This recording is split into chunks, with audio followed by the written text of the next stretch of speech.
Hello. The Nun creeps into theaters on September 7th. So on today's IMDb Brief, let's meet the demon behind the habit at the dark center of the Conjuring universe. The Nun will be the fifth in the Conjuring film series, which includes 2 Conjurings, 2 Annabelles, and 1 Nun. The first 2 films focus on Lorraine and Ed Warren, the real-life paranormal investigators who researched high-profile hauntings in the 70s and 80s. They attracted mass media attention during an investigation in Amityville, New York, a haunting that has inspired more than a few horror movies. Oh, Mother of God, I'm coming apart! 2014's Annabelle and 2017's Annabelle Creation shift focus from the Warrens to the titular possessed doll that would eventually end up in the treasure trove of demonic toys and trinkets that the Warrens actually kept in their real home? Sometimes it's better to keep the genie in the bottle. Yeah, as long as your house is the bottle, Ed. My house! 2018's The Nun will expand the Conjuring universe by providing backstory on a presence that haunts the films and the real-life Lorraine Warren. As an advisor to James Wan, the Conjuring film's producer and director, Warren happened to mention a shape that has haunted her home for years. This swirling tornado vortex with this figure in there, as Wan describes it. He originally envisioned a more classic demon with horns to terrorize The Conjuring 2, but with only a few weeks left before wrap, Wan translated Warren's horrific vision into this one.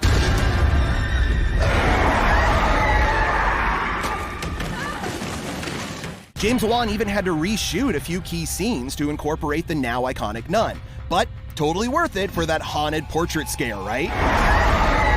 At The Conjuring 2's end, the Nun is revealed to be Valak, an ancient demon depicted in real spellbooks of demonology, such as the Lesser Key of Solomon, in which Valak is portrayed as a cherubic sprite riding a 2-headed dragon, and known as the President of Hell. But Valak may have some competition for that gig.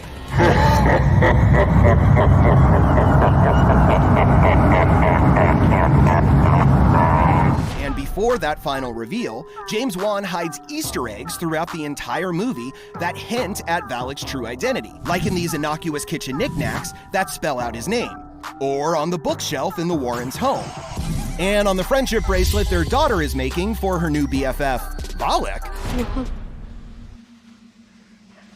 Who's that? And that's just the tip of the Easter egg iceberg in these films. Like this blink and you'll miss it cameo from the real Lorraine Warren that we only caught in The Conjuring on our 23rd viewing. The Annabelle films provide 2 chapters in the demon doll's journey from a woodworker's bench to a satanic hippie cult to that glass case in the Warrens' terrifying backroom of haunted toys. Don't touch it. And 2017's Annabelle Creation features this sly connection to the Nun. Who's this? I don't know. I don't think I even met her. Oh, but we will. And I'm sure we'll find out how her old demon friend first took such a spiritual form. The Abbey has a long history. Valak. Not all good. You can add the entire Conjuring universe to your watch list so you'll never miss a freaky IMDb update. On Thursday, the IMDb show will sit down with a man who is no stranger to getting freaky. Really? What? Rob Riggle is on to talk about his new film, Night School. Catch it all at imdb.com/show.